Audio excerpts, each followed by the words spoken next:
이 시간 말씀은 사무엘상 5장 8절서부터 12절입니다. 사무엘상 5장 8절서부터 12절을 제가 개역 한글 성경으로 읽어 드리겠습니다. 이에 보내어 블레셋 사람의 모든 방백을 모으고 가로되 우리가 이스라엘 신의 궤를 어찌할꼬? 그들이 대답하되 이스라엘 신의 궤를 가드로 옮겨가라 하므로 이스라엘 신의 궤를 옮겨갔더니 그것을 옮겨간 후에 여호와의 손이 심히 큰 환난을 그 성에 더하사 성읍 사람의 작은 자와 큰 자를 다 쳐서 독종이 나게 하신지라. 이에 그들이 하나님의 궤를 에글론으로 보내니라.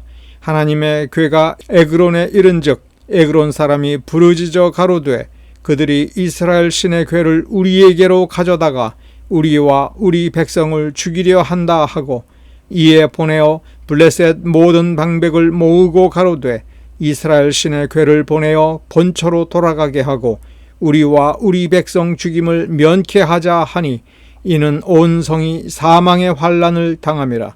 거기서 하나님의 손이 엄중하심으로 죽지 아니한 사람들은 독종으로 치심을 받아 성읍의 부르짖음이 하늘에 사무쳤더라. 아멘.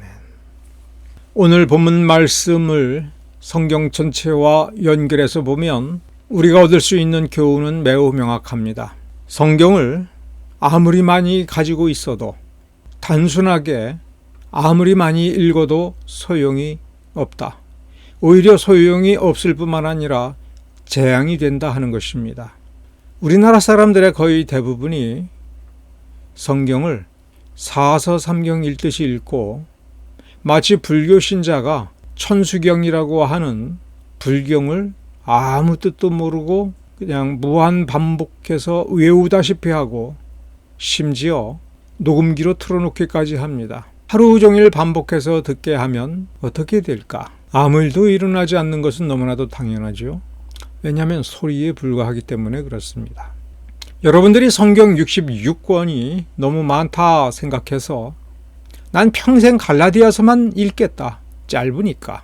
그리고 갈라디아서의 그 내용은 성경 66권 전체의 내용, 전체라고 우리가 믿어도 되니까 바울이 한 모든 말은 이 갈라디아서 안에 다 담겨 있으니 나는 바울만 믿고 나는 갈라디아서만 믿겠다라고 한다면 여러분은 그 믿음이 기독교 신앙이라고 하겠습니까?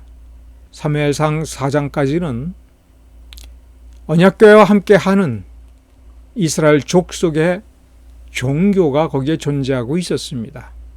세월이 흐르면서 사람들은 착각에 빠진 것 같습니다.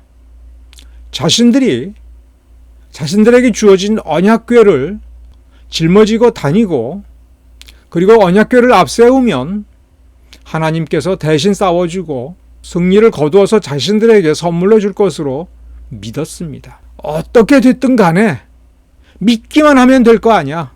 나는 믿는다. 이런 식의 사고방식에 빠진 것 같습니다. 어떻게 됐든 간에 나는 주일날 교회 갔어. 어떻게 됐든 간에 목사가 기도하고 목사가 설교할 때에 나는 분명히 아멘 했어. 나는 믿었어. 나는 받아들였어. 더 이상 내가 어떻게 하겠는가? 나는 나의 최선을 다했다. 이제 하나님께서 내게 복을 주시면 되는 거야. 이런 식으로 생각을 했다면 우리는 사무엘상 5장에서 정말 깊은 통찰력을 얻어야 됩니다. 사무엘상 5장의 전체 내용은 블레셋 사람들이 이스라엘 족속을 대파시키고 이스라엘의 제사장도 죽이고 그 언약궤를 전리품으로 가져다가 자신들의 신당 안에 두었던 것입니다.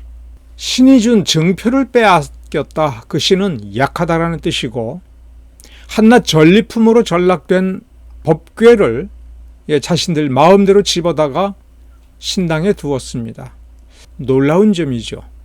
이스라엘 족속조차 법궤를 함부로 손댈 수가 없습니다. 제사장만이 법궤에 가까이 다가갈 수가 있고 제사장조차도 어둠 속에서 그 법궤를 똑바로 쳐다보지 못하고 거룩한 천으로 덮어서 아무도 보지 못하게 만들었습니다. 그런데 사무엘상 4장의 에베네셀 전투에서 블레셋 사람들이 이스라엘을 대파한 뒤에는 그 법궤를 어쨌거나 이방인들이 들고서 블레셋의 한 성에 신당까지 들고 들어갈 수가 있었던 것입니다. 계속해서 법궤를 옮긴다고 나오죠. 맨 처음에 아스돗에서 그 다음에 가드로 그 다음에 에글론으로 이렇게 법궤를 옮겨갈 때에 누가 들었겠습니까? 블레셋 사람들이 들었습니다. 그들이 가서 법궤를 들고 옮기니 옮겨지더라. 신당에 갖다 놓으니 놓여지더라. 그런데 그때까지는 아무 탈도 없었으나 이튿날 보니 블레셋 사람들의 신상이 박살이 나고 말았던 겁니다. 요약해서 보면 이런 얘기입니다. 블레셋 사람들이 자기 성에 이 언약궤를 가져다가 놓고 보니 가져다 놓는 곳마다 신들이 무너져 나가는 겁니다. 그들이 믿고 있었던 신, 그들이 의지하였던 자신들의 신의 신통력이 아무 소용이 없다고 하는 것이 드러났습니다. 전쟁터에서 이스라엘 족속을 완파하고 언약궤를 전리품으로 끌고 올 때까지만 해도 자신들이 더 강하고 자신들이 섬기는 신이 더욱 강하다라고 확신할 수 있었으나 언약궤를 블레셋 성에 가져다 놓은 직후서부터 증명된 것은 자신들의 신은 아무것도 아니다라는 것입니다. 그 대가는 매우 혹독했습니다. 11절과 12절을 보면 기본적인 뜻은 단순합니다. 저 언약궤 때문에 이스라엘 족속의 신의 궤 때문에 온 성이 사망의 환난을 당함이라. 온 성에 죽음이 가득했다. 12절에 보면 좀 더 적나라하게 쓰고 있습니다. 11절과 12절을 이어보면 이 뜻입니다. 온 성에 죽음이 닥쳐서 죽든지 혹은 살아있는 사람은 독종으로 치심을 받아 온 성의 부르짖음이 하늘에 사무쳤다. 천지를 진동한다는 얘기죠. 그들은 방법이 없습니다. 여러 성읍에 이 언약궤를 옮겨 놓았다고 하는 것은 혹시 이 언약궤의 신 여호와보다도 더 강한 신이 자기 가운데 있지 않을까? 그래서 이 신에도 맡겨보고 저 도시의 신에도 맡겨보았던 것인데 아무 소용이 없었던 것입니다. 지금 뭐가 문제입니까? 사무엘상 1장서부터 5장까지를 놓고 보면 우리에게 주는 교훈은 매우 명확합니다. 아무리 많이 읽어도 소용이 없고 교회 아무리 많이 다녀도 소용이 없고 어떻게가 중요한 거다. 어떻게 읽느냐라고 하는 것이 아무리 많이 읽는 것보다도 천배 만배 중요하다 하는 것입니다. 자, 이스라엘 백성들이 에베네셀 전투에서 패배한 이유는 무엇입니까? 어떻게 믿어야 될지, 하나님을 어떻게 의존해야 될지를 모르는 겁니다. 그러면 그 답을 푸는 방법은 한 가지입니다. 조상들이 여호수아와 더불어 여호수아가 언약궤를 앞세워 나간 모든 전투에서 이겼다라고 하는 모든 기록, 모든 이야기, 모든 기억에서 중요한 교훈을 찾아내야 되는 것입니다. 그들은 어떻게 했을까? 사무엘상 5장은 블레셋 사람들의 이야기만 쓰고 있습니다마는 지금 이스라엘 백성들은 침잠해 있고 고통스러워하며 그야말로 아무 생각을 하지 못하고 있는 그런 상황이라고 하는 것을 우리가 눈치챌 수가 있습니다. 여러분 같으면 어떻게 해야 되겠습니까? 처절하게 아주 냉정하게 하나님의 말씀, 하나님의 교훈을 되짚어 봐야 됩니다. 우리가 뭘 놓쳤는가? 블레셋 사람들도 마찬가지입니다. 블레셋 사람들의 신상이 무너지고 죽음이 닥치고 독종에 신음할 때에 그들은 반성해 봐야 됩니다. 자신들이 믿었던 신, 자신들이 의지했던 그 믿음, 그 신앙 양태가 다 잘못되었다라고 한다면 그러면 당장 근본으로 돌아가 보자. 기본으로 돌아가 보자. 우리가 뭘 잘못했는가? 우리가 어떠해야 되는가? 다윗은 법궤를 다윗성으로 가져온 명확한 이유가 있죠. 내가 왕이니까 내 가까이에 두고 내가 편할 때 저 법궤를 이용해서 내 원수들을 이기고 승리를 거머쥐며 아무도 덤비지 못하게 할 거야. 내가 법궤를 내 품 안에 두고 있고 내 군사를 동원하여 지키고 있고 아무도 빼앗아 가지 못하게 한다면 나는 영원토록 왕이 될 수 있을 거라고 하는 그 생각이 아니라 나의 모든 지위와 부귀 영화와 권세를 가지고 나는 여호와의 법궤를 둘러싸고 있는 저 성막에, 저 성소에 그 문지기 역할을 하겠다. 나는 문지기다. 나는 나의 모든 힘을 다하여 여호와를 섬기기를 원하고 제사 드리러 오는 사람들의 얼굴을 보는 것이 내게 기쁨이다. 상징적으로 이야기하면 내가 예배당 문의 문고리를 붙잡고 서 있다가 예배드리러 온 성도들이 계단 위에 발을 디딜 때에 얼른 달려가서 환영하고 그를 위해서 예배당 문을 열어서 우리 하나님 앞에 예배드리러 즐겁고 기쁘게 다가갈 수 있도록 하는 그 일이 나의 소망이다 하는 것입니다. 블레셋 족속들이 지금 왜 하나님을 믿고 하나님의 언약 백성이 되는 방법을 찾으려고 하지 않는가? 왜 개종하지 않는가? 이렇게 하나님의 위대한 능력을 경험하고 하나님의 살아계심과 어찌 감당할 수 없는 이 놀라운 일을 경험하면서 왜 이런 일이 일어났는가를 정확하게 알고 그러면 어떻게 해야 이 진노로부터 벗어나며 그러면 어떻게 해야 이 위대한 하나님의 존전 앞에서 은혜 받는 사람, 하나님의 도우심을 받는 사람, 하나님의 보호하심을 받는 사람, 그런 사람이 될 수 있는 방법이 없을까? 어떻게 하면 이 하나님을 섬기는 백성이 될 수 있을까? 연구하고 또 연구해야 되겠죠. 그런데 그들은 끝끝내 마음속에 이 하나님의 살아계심을 부정하려고 했습니다. 이 성경에서 참된 믿음을 어떻게 찾을까라고 하는 깊은 고뇌와 갈등과 간절함, 이 하나님의 존전 앞에서 우리는 어떻게 하면 복된 존재가 되고 이 강력한 하나님의 은혜 앞에서 사랑을 받는 그런 관계를 어떻게 맺을 수 있을까? 우리는 어떤 사람이 되어야 되며 우리는 지금 누구인가를 알고자 하는 간절함으로, 절실함으로 이 성경을 들여다보아야 됩니다. 엘리 가문은 하나님의 제사장이고 특권을 입었음에도 불구하고 굉장히 느슨했습니다. 내가 제사장인데, 우리만 제사장 할 수 있는데 우리가 이러면 좀 어때? 하나님이 화가 나셨다고? 뭐 주권자니까 화를 낼 수 있으니까 내시라고 해. 죽이시겠다고? 죽이라고 해. 뭐 하나님인데 누가 말리겠어? 이런 정도의 마음가짐입니다. 그런데 에베네셀 전투에서 처음에 4,000명 가까이 4,000명 전으로 죽고 그래서 갑자기 급해졌습니다. 간절해졌습니다.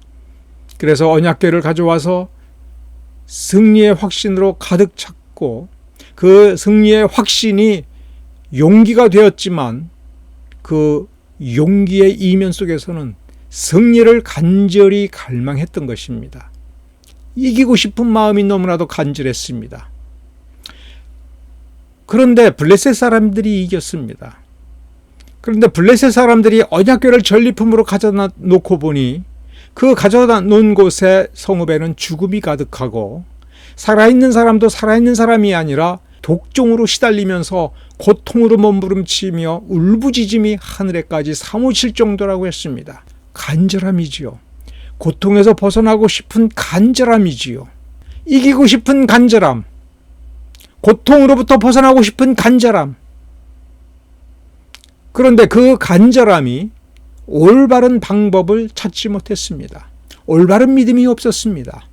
올바른 믿음이 요구하는 조건을 올바르게 채우지도 않았습니다. 찾고자 하지 않았기 때문에 그렇습니다.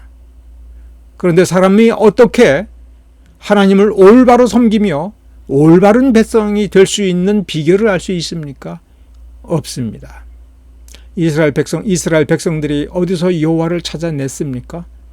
시내산에 짱 박혀서 시내산에서 홀로 하나님 노릇하고 있는 고독한 하나님을 찾아내서 그 하나님의 손을 붙잡아 세상으로 끌고 내려와서 이스라엘 백성의 신으로 삼아서 이제 외롭지 않은 하나님을 만들어 드렸습니까?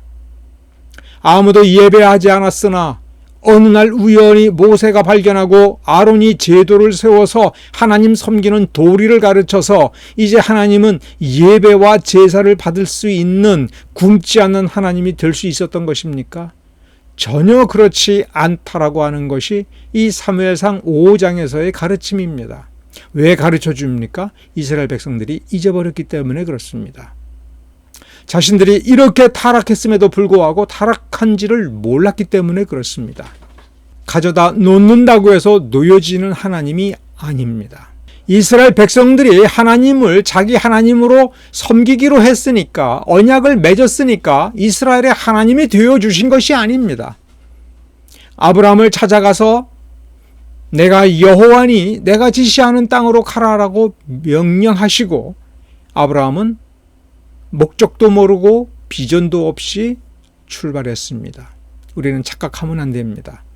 아브라함이 비전을 품고 가나안 땅에 온 것이 아닙니다. 아브라함은 비전이 없었습니다. 하나님께서 그를 가라 하시니 아브라함은 순종했습니다. 하나님께서 아브라함에게 4개의 자식을 주고 그 자식의 자식을 통해서, 그리고 그 후손이 강대한 민족이 되고 강대한 나라가 되도록 하겠다, 그렇게 하나님이 밝히시니 그런 줄 알았습니다. 야곱은 평생 유리방황하였으나 자신이 애써 지키고 얻은 요셉이 죽은 줄 알았으나 하나님의 오묘한 섭리와 인도하심 속에 자기가 자기 자식이라고 생각을 자신의 상속자라고 생각하지 아니하였던 11명 어떤 종의 자식들도 하나님께서 이스라엘의 자녀들이요 상속자로 세워주신 것을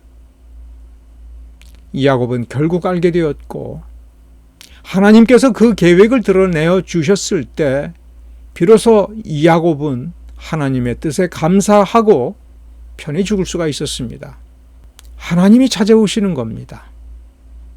그래서 이스라엘은 무사했던 겁니다.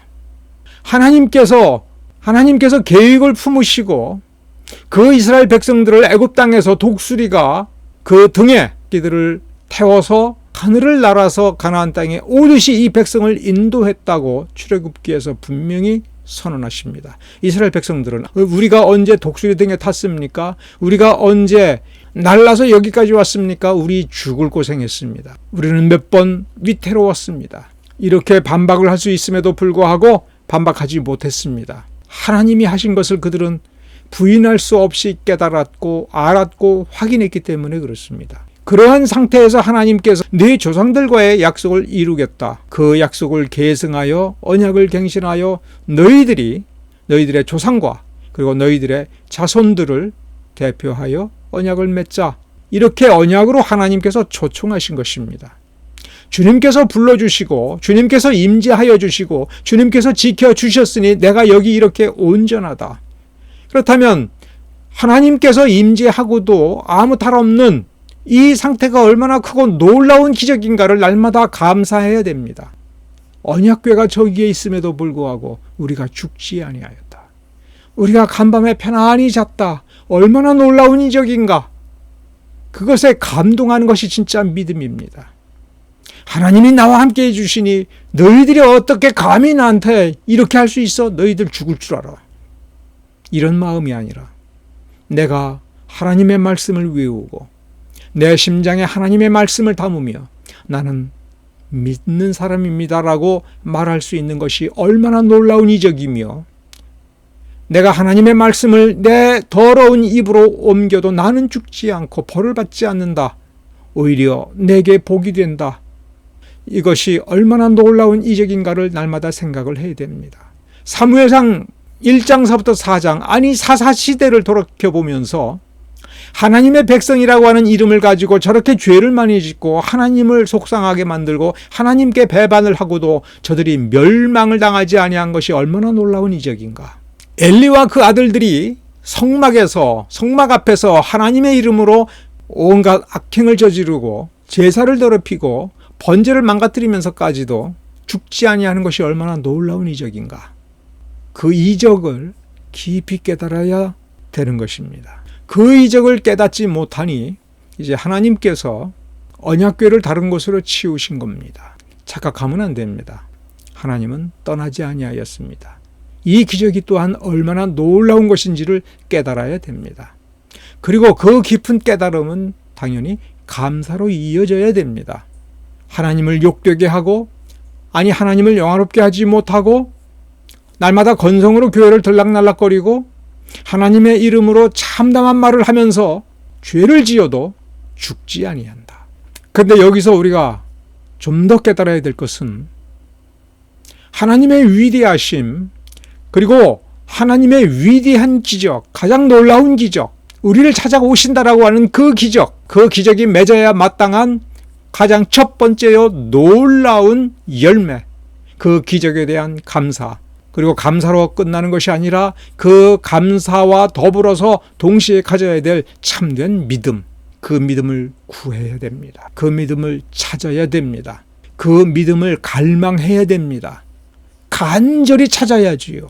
사무엘 4장 5장에서 지금 블레셋 사람들이 빠져있는 이 절망적인 고통에서 유일한 해결책을 찾아 헤매는 간절함, 하나님의 임재를 그리워하고 하나님의 은혜로운 교제를 그리워하는 간절함, 그 간절함이 빠진 성경 읽기는 그 빠져있는 것만큼 무의미해지는 겁니다.